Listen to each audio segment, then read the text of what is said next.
Hello, this is Jaster from KoR Live. Thank you for tuning in. This is a quick message before we get into tonight's podcast episode.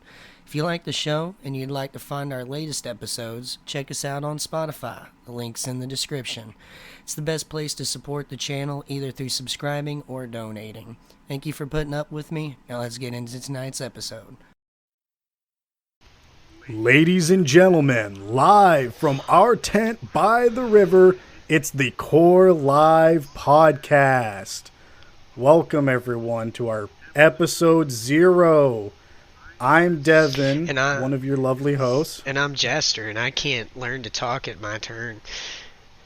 Well, that's just what we do. That's our pace here. Sounds good. So, I guess we kind of did the introductions thing, but we can go into it a little bit. Do you want me to go first, or do you want to go first? You can go first, since I did the actual intro thing. Alright, so as one of the hosts of the podcast, welcome. My name is Jaster. I'm the leader of our little group of merry crazies, and kind of been doing this since November 2017. Been doing guild work since I was 11 years old, and I'm about 27 now. So been in the MMO scene a lot since RuneScape, did a lot of MMOs over the years, been doing a lot of other RPGs, first person shooters, that kind of thing. That's more my specialty. Your turn, I guess. And I'm Devin. I joined this little group here that we've got going on back in May of 2018. So I haven't been as long, but I have been prominent. I can say that much. Yeah, right. Built half of the group's fucking population out of Alabama, which is going to probably be a source of its own humor.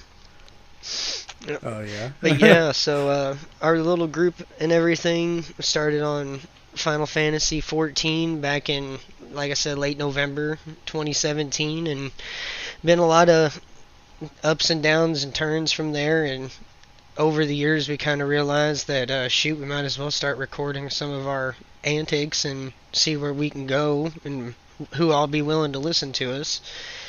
But other than that, there's been a lot of changes. We're not specifically a 14 guild anymore, albeit that was a large majority of our time as a group, but we've expanded into a lot of different games and a lot of different genres since then. You can kind of call us more of almost a Steam community, more than I would say a 14 community, even though most all of our actual logistics and facilities are still based around that platform.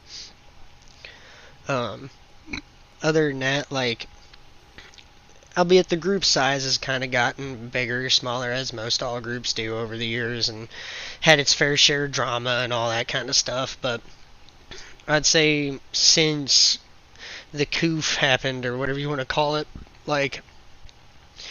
there's been even more changes to the group and kind of moving into a gaming community more so than a specific guild for a game. It's kind of how we got through all of the turbulence.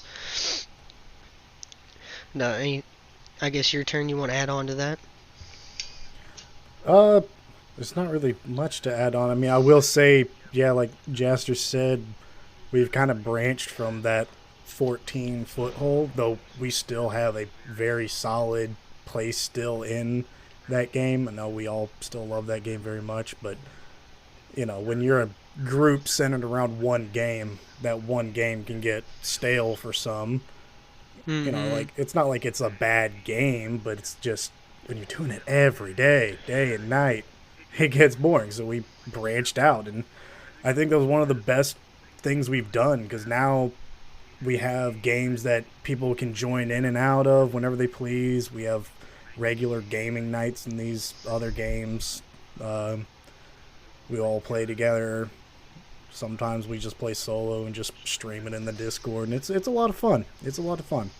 Exactly. Now, as to how this all kind of plays into the podcast is that because we got so many people from so many different walks of life and perspectives and everything like that, we all decided to kind of have a almost a old school McLaughlin group kind of show where we bring in people from different parts of the community and set them down, get their opinions on games, what they've been playing, what's been happening, all that kind of stuff, and then bringing up personal like stories the group's done over the last week or whatever recording time we had, along with maybe potentially in the future like different gameplay videos, stuff like that, to kind of fill out our repertoire of different things. But until then, we're going to try and stay more towards the podcast style format rather than general content creation, but hopefully we'll be able to start branching into that direction too.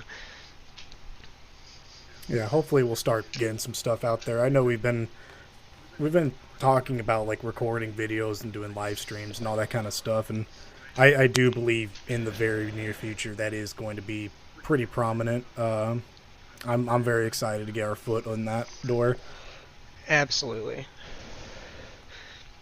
And more than likely, we'll either put gameplay stuff on like whatever channel this is going to be uploaded to, or we'll have our own individual ones. We'll decide later on.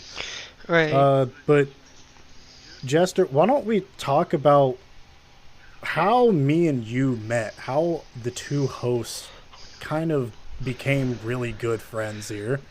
Because I mean, it's kind of a neat story, I think. Right. Like, it's kind of one of those like deals wherein I guess kind of the perspective of being from day one in the community, and then you joining in almost a year and a half later. Like, we'd already had a couple of groups kind of come and go at that point, but like whenever you and I believe Kaz came in, he was like the next one on the group, and he'll be in to host some episodes too in the future. And me and him kind of have our own little idea of a side project that we're kind of spitballing right now. But we ended up getting a whole group whenever you and Kaz ended up coming in of a whole bunch of personal friends from Alabama that had all grown around each other in real life, and that was a really interesting thing for me to kind of do. And like me and Unbi, the second in command of the group, kind of we're sitting here like, because like it was like the third time a whole group of people that were all personally connected with each other had kind of came in, and like the first two times was a little sketch, so we were like a little bit, but we're like, yeah, let's give them a shot, because like Devin and Kaz really seemed cool, and Kaiden came along a little bit later, and it really worked out. Like, ended up moving in a lot in our organizational structure a lot. Like, I think if I recall correctly, you were originally at the fellowship, right? Like part of the RP division, and then we ended up moving you to the PvE division after Soda took it over. Yeah, it was after one of like the bad points of the raid group kind of falling off, but we won't talk about that because it's kind of it's a little personal. But that last raid group fell off, and then our good friend Soda took over the raid division, which is now our kind of just our in general PvE division for the 14 aside. It's kind of just like, you know, if it's like dungeons, the actual raids or whatever might have you, that's kind of our division now. And at first I was a little worried because I was like, dude, I only know how to raid in WoW, and that was a long time ago. Right. But it ended up turning into a fun aspect. I really enjoyed it. And I know, like, right after I joined this group, oh my gosh, it was funny. I would only join the chat if people I knew were in. You remember that? Yeah, Like, I do remember. I never joined chat if it was like you and Umbi or Show or someone else. Now I'm like in that Discord like every day. It's crazy. Right. Now, like, I know one of the other things is kind of like over the years the Discords kind of became a little bit more of the main community center where like a lot of the older members kind of hang out and make sure we got ourselves available for everybody. But like, yeah, it was definitely a thing because I know over the years there was a lot of different RP venues that we did with everything. Is that's another big part of our 14 community is being a bigger part of the Lamian servers RP, and like, well, we've kind of taken more of a back step to that over the years just due to general activity and time constraints and life happening and responsibilities. Like, that's where a lot of our bread and butter's been at, and where a lot of everybody kind of gotten to know each other and form friendship and everything like that. Now, Yeah, and sorry. it became. Oh, you're good, Jess. It became a really tight knit community of friends over the years, and now, well, what do we do now, Jester? We do a lot of stuff now. Right, like, how, like, presently speaking, we tend to do a lot more, like, community nights on the weekends and stuff like that when we got more people online. Like, we're currently in a bit of a mill sim mood, because one of the running jokes is that everybody in this group has ADHD and can't keep on a game for more than 3 weeks. But, like, yeah, we've been getting into Arma 3 Squad, which has been a lot of fun. I think Galactic Contention's probably the best Star Wars thing out there besides Lego Star Wars right now. Oh yeah.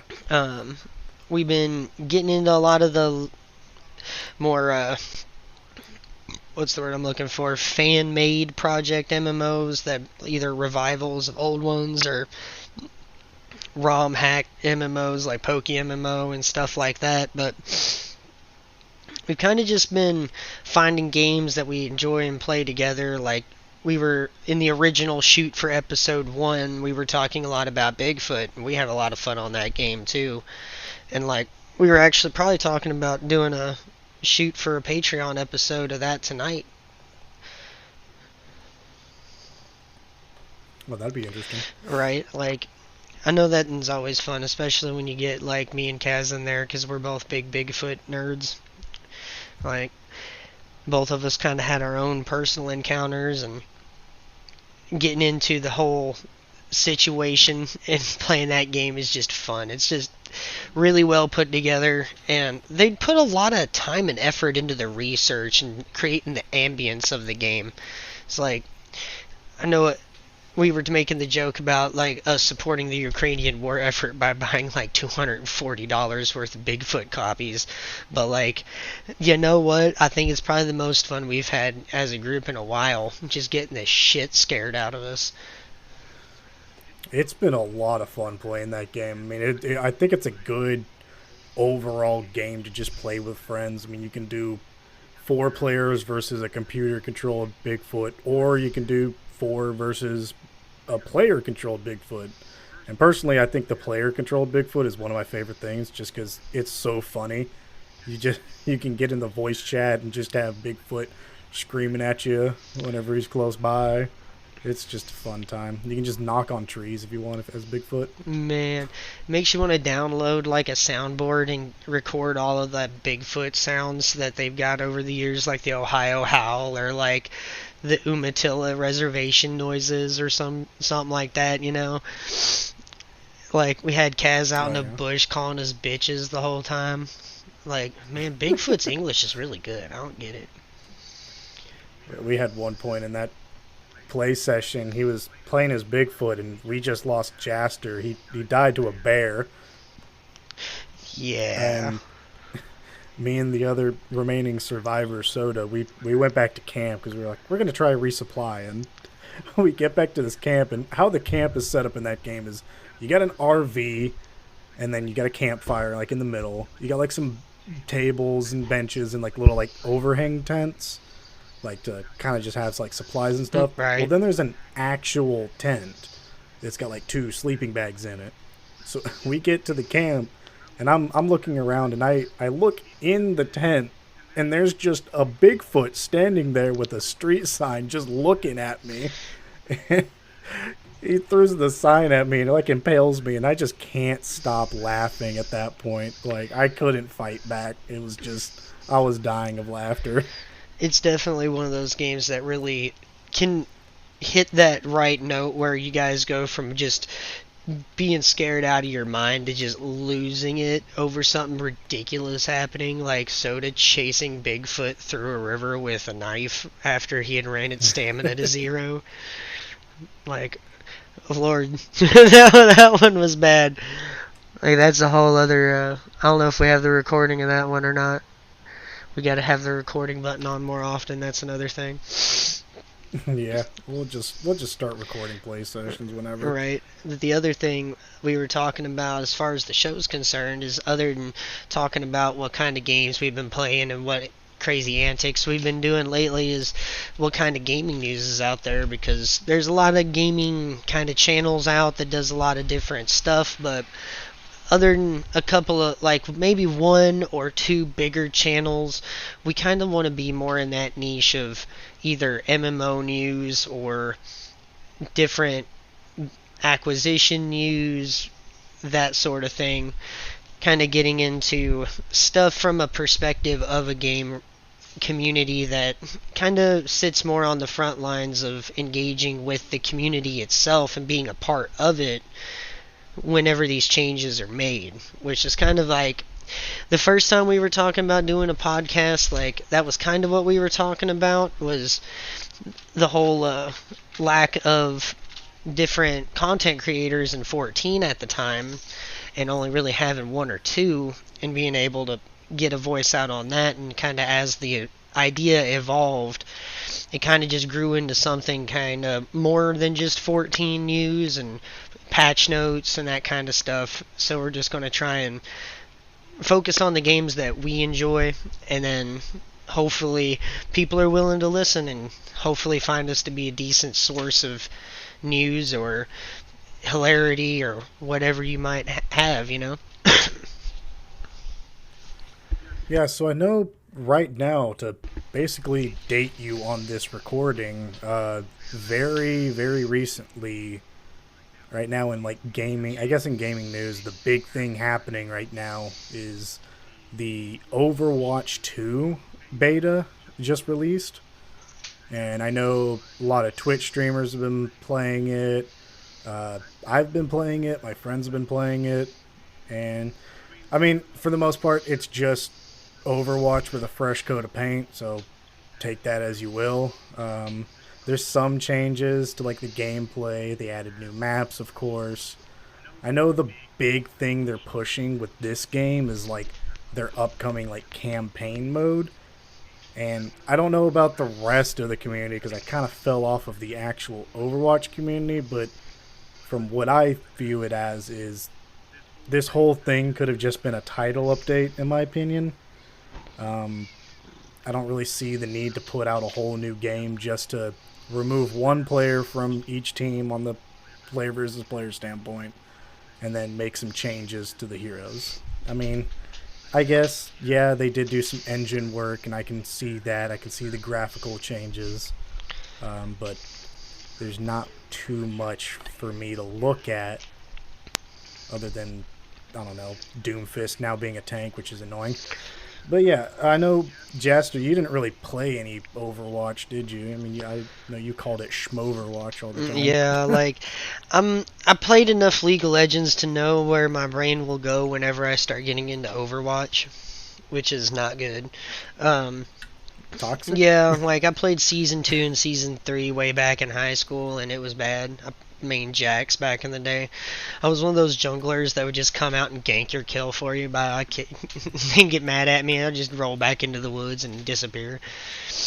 It was bad. But, like, I think as far as how I feel about Overwatch is a little bit more on the business side of things. Like, all things considered, I think Overwatch 2 is just a rebranding where they're going to try and make the changes that the community sees more on the superficial side, and seeing if they can't get the brand steered back in the direction that they want it to be in, which that's a whole other can of worms in and of itself. But I know it kind of reminds me more of the Destiny 2 launch, where, God, it was like a roll back instead of a spring forward. You know what I mean?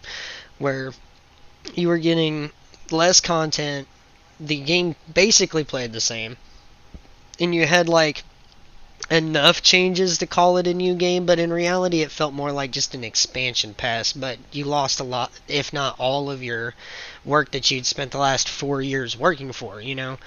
So a lot of people kind of left D2 over that, and it took a lot for the community to kind of come back, but now it's kind of back in a really big way, and I'm not sure exactly if that's what they're planning for Overwatch 2, because I personally think they're trying to get away from maybe esports, because that is, albeit a big thing, but who knows, maybe they're trying to get back into the regular gaming audience, which could be good for the community, because I know every time I remember seeing old friends when I was over at their place playing Overwatch, or hearing people in voice call playing Overwatch, I mean, it gets heated, like, often. So I don't know. I think if they were trying to move it back, it might be in a good direction, but who knows? Yeah, you should hear my latest recording session. I did record with some friends, and I might put that out, but I might have to censor a lot of things. To put it lightly. After the first 30 seconds, you're fine now. Yeah, it does get heated. I mean, there's a reason. I think it's one of the most toxic games. I mean, League of Legends definitely still beats it in that term. Right. I think it's hard though, because you got like the biggest head start out of all those games. I think Team Fortress 2 is probably the one game where it doesn't get so rampantly toxic, but that game's been around so long, it's a meme in and of itself. Right. It's kind of like getting mad in an Arma 3 match. Like, what are you doing, bro? Like, you're here to have fun. Just try to actually stay with the fun. Right. Not saying that RP servers don't have their place, obviously, but like, I think you need to realize what you're doing when you're doing it. You know what I mean? I think that's the larger point of it. So I know in like other gaming type news, I know you were saying that there was like a what was it, a Ubisoft acquisition or something? So there is a lot of talk right now. I'm looking at a Game Informer article from 3 days ago, where apparently there's a multitude of companies that are looking to buy Ubisoft, which, I mean, let's be honest, it's not like their stocks are going up, like outside of Fortnite. You know, I think Fortnite's probably the one franchise they're probably getting bought for, let's be honest. It's like whenever Microsoft bought Minecraft, like the Mojang people were literally getting called Minecraft instead of Mojang. It's like that obvious that was what they were getting bought for. I'm kind of feeling the same way about Ubisoft due to the last like load of games that just kind of flopped over the hillside whenever they got launched. Now, they were saying the weirdest thing about it is that I'm not seeing too many actual gaming publisher companies buying it, like Microsoft or Sony or anything like that. It looks like private equity firms are looking into buying these guys, including Blackstone Incorporated, which that company, if you listen to a lot of financial news and stuff, they literally have their fingers in almost any part of the global economy. They have they're a huge investment firm that basically keeps a lot of things moving. Now, the other business is called KoR and Company. They are a French business, and not so much is known off the top or divulged in this article about them, but like I'm starting to really see this is a potential change that I'm not entirely sure if I like it. You know, we've already been through the AAA bean counter game development issue for the last 5 years now, where people were just getting mad about the corporatization of video games, and how AAA has just been kind of trying to churn out things. And I don't really see that getting better if the people who are signing the checks are not gamers at heart. That's kind of been the entire argument people have been making this whole time. But we're kind of in this point where Ubisoft's so big, if you're going to be trying to buy it, you're going to have to be a bigger company than it. And those companies don't really have the passion that they used to because of things like global corporatization of video games, AAA industry, like mobilization into the medium, and other things like that. When the bean counters come in, passion tends to get stamped out, or at least pushed into other areas. Which is why I think, on the whole, we've been talking for years about the big load of indie games that have been coming up lately. Like, I think if we were to list our top 5 games of this year so far that we've played, that we haven't played last year or the year before or whatever, I think the majority of them are indie games, Kickstarters, or fan projects. I think, honestly, my favorite MMO of this year is Legends of Pirates Online. I know you're not a fan of these type of games, but my favorite that I've been playing this year is, I'm pretty sure the one everyone's saying is their favorite. So, I'm just going to let that be its own context. If you don't know what that is, then you're living under a rock. I'm sorry. Right. Schmelden Ming. We'll just mispronounce names on purpose this whole time. Schmelden Ming. Right. The game where you become the Schmelden board. Now, yeah, I'm not a giant Dark Souls fan. It's just nothing against anybody that does like those games. It's just my brain's not wired to like those sort of things. But I'm more excited about where FromSoft's going after this, because we're going to get Armored Core again. Give me my finally mechs. Getting Armored Core. After how many years? Too many, that's for sure. Too many. Yeah. Like, God. Yeah, I'm excited for a current gen armor core. It's been too many years since we've had one, and the possibilities for this one, like now that they have this current technology they can use with video games, I'm very, very excited, especially as a mecha nerd. The Armored Core games have always been fantastic. Some of the best games ever. And now couple that with the fact that we're also now looking at a new generation of game creation engines coming out, like Unreal Engine 5 now being in development and coming out, and all of the videos that come out looking at that, oh my goodness. Like, that's some... It's insane. Butter. Like, that's some good stuff right there. Now, that's not even the only engines being worked on right now. I know Crysis's engine, I think it was Frostbite. I'm not entirely sure exactly which engine that is, but that one's getting a complete overhaul. I think Unity might be getting an overhaul. I know the Elder Scrolls engine, the Bethesda shit show, it's getting a complete and utter overhaul before Elder Scrolls 6 comes out. We're getting into this newer age of engines, and that's honestly a little more exciting to me than a generation switch. Yeah, because with new engines becomes new possibilities. Granted, these companies are they're gonna have to learn these engines. It's not gonna be a smooth transition by any means, but you just have to be patient with it. In say 3-4 years from now, when they have a really good lock on these engines, maybe even 2 years, honestly, they might be really smart. Or 1 year, who cares? These games that come out on these engines, they're gonna look fantastic. Hopefully they'll be optimized, but that's a laughing stock at this point for any game. Right.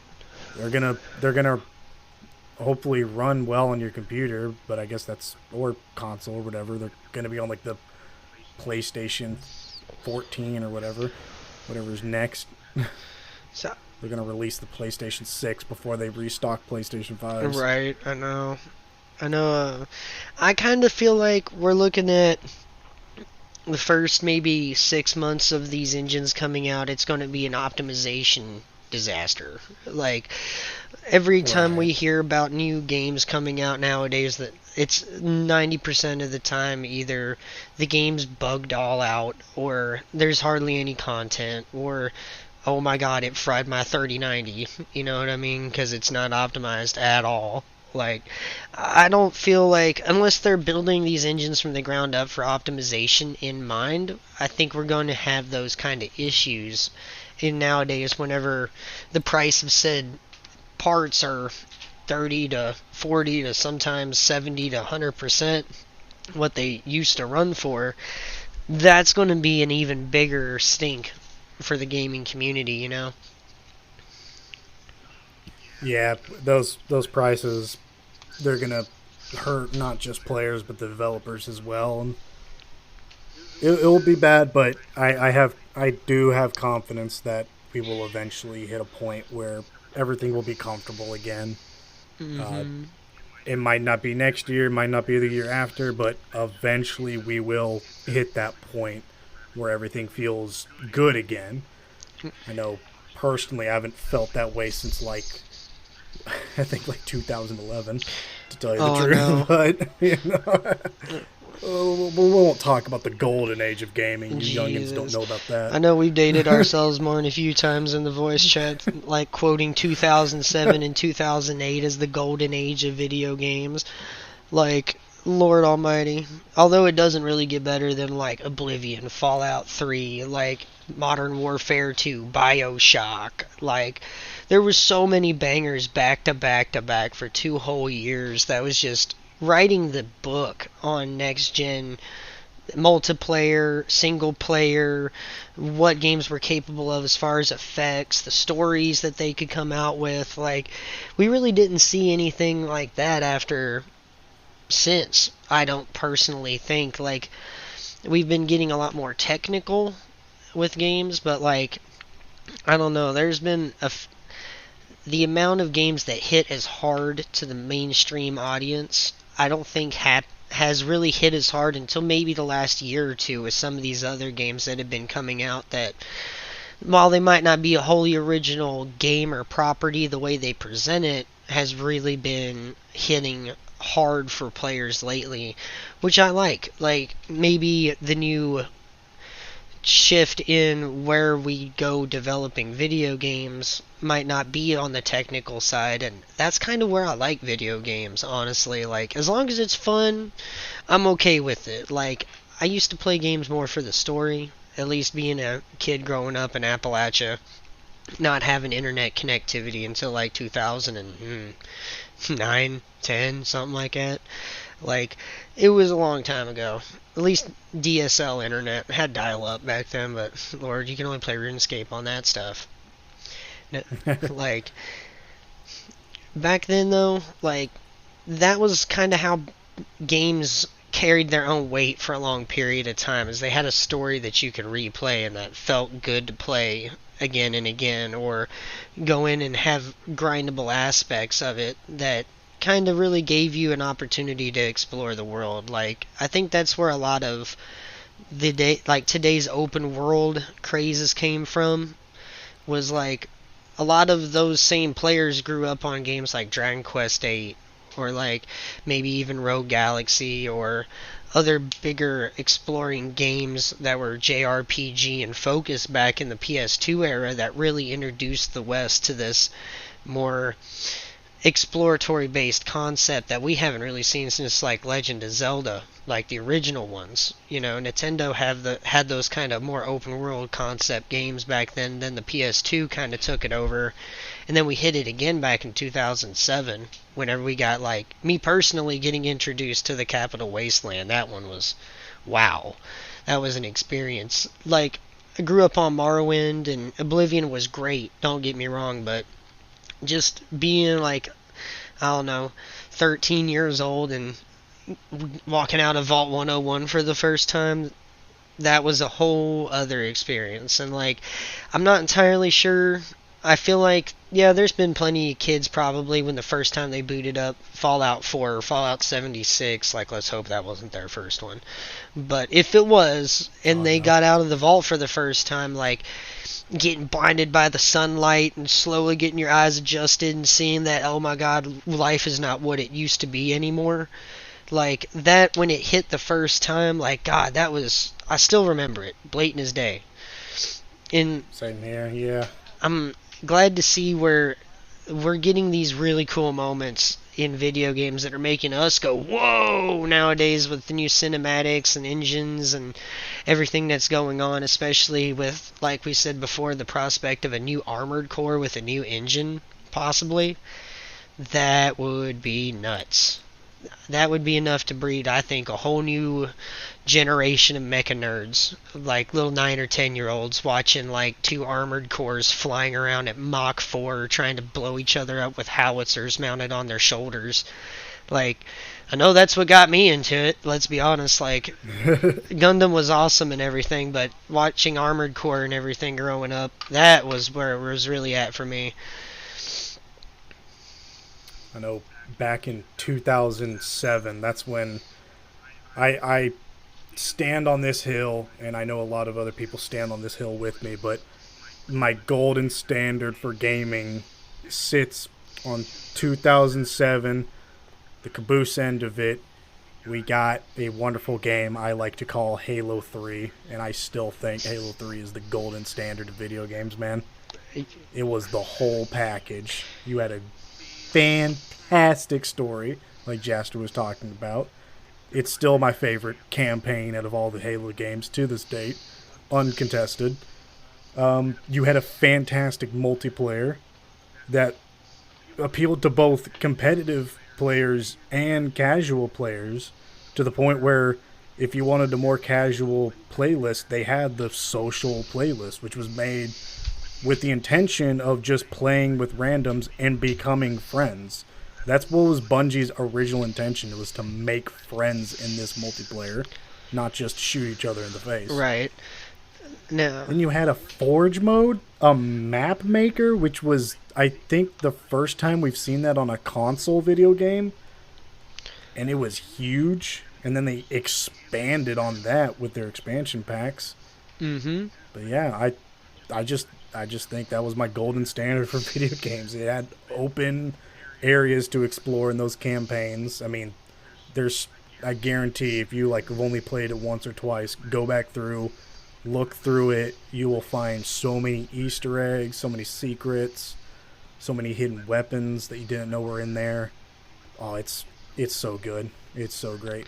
And now with the mod tools that they've released, that 343 has released for Master Chief Collection, it's only going to get better, because I know we have some content creators such as Rejected Shotgun. He's one of my favorites. He's porting over Halo Wars assets, Halo 2 assets, ODST assets into the Halo 3 engine, and just making this epic Forge fight that you can play. It's wonderful.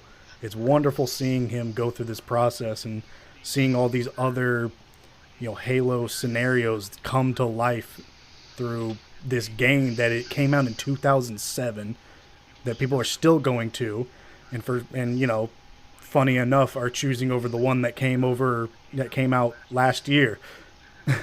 Right. No, I'm with you on that as well. Like, the modding communities that I've been getting into with Arma 3 and Squad have been awesome. Like, especially, if I had to call out a modder, is probably Web Knight on Arma 3, and just how insane the work this man goes through to actually make sure that the new assets going into There's Only War or any of the other mod packs he works on, but he's mostly a 40k mod pack programmer. They have custom animations, they have custom skeletons, everything. Like, he's a part of the team that apparently cracked the code on making sure that when you inject new assets into the game, if they need their own animations and stuff, how exactly to do that. And the leaps and bounds the modding community has taken just in the last 2 years is insane. Like, used to be the game kind of, albeit Arma 3 with its mods has always been great, don't get me wrong, but it's kind of really taken off into its own here in the last 2 years. And it's really cool to kind of see and be able to work in with the Eden editor and making little missions for our newly formed little ops group and everything, and seeing what we can do and kind of having fun in these new settings that we don't normally have access to just due to mod packs. Like, I don't know, I'm starting to get less into AAA gaming and more into indie and mod packs as the years go on. It's honestly one of my favorite aspects of like swapping over from console to PC. I mean, I know there's a lot of like people still on console that are like, oh, you know, I would never do PC, but you know, just hear me out. The modding alone you get with, you know, playing your favorite game on computer is just amazing. I mean, there's a lot of content hidden in the files and files that people make that can just make like 10 hours of gameplay turn into 1,000. I know this is a stretch, but it's kind of fair, with, especially with how you were talking about with Arma. Like, the Arma mods, just do yourself a favor, just go onto Steam one day, search up on the workshop Arma 3, and just look through all of those mods. There's so many. And, you know, of course, not all of them are fantastic. Some of them are just like, oh, I added this sound for when you shoot this one specific gun sideways or something like that. Right. But for the most part, it's a lot of stuff. It's a lot of stuff. And the same thing is now kind of going with Squad, another military simulator you were talking about. There's a lot of really cool mods coming out, and really cool mods that are already out.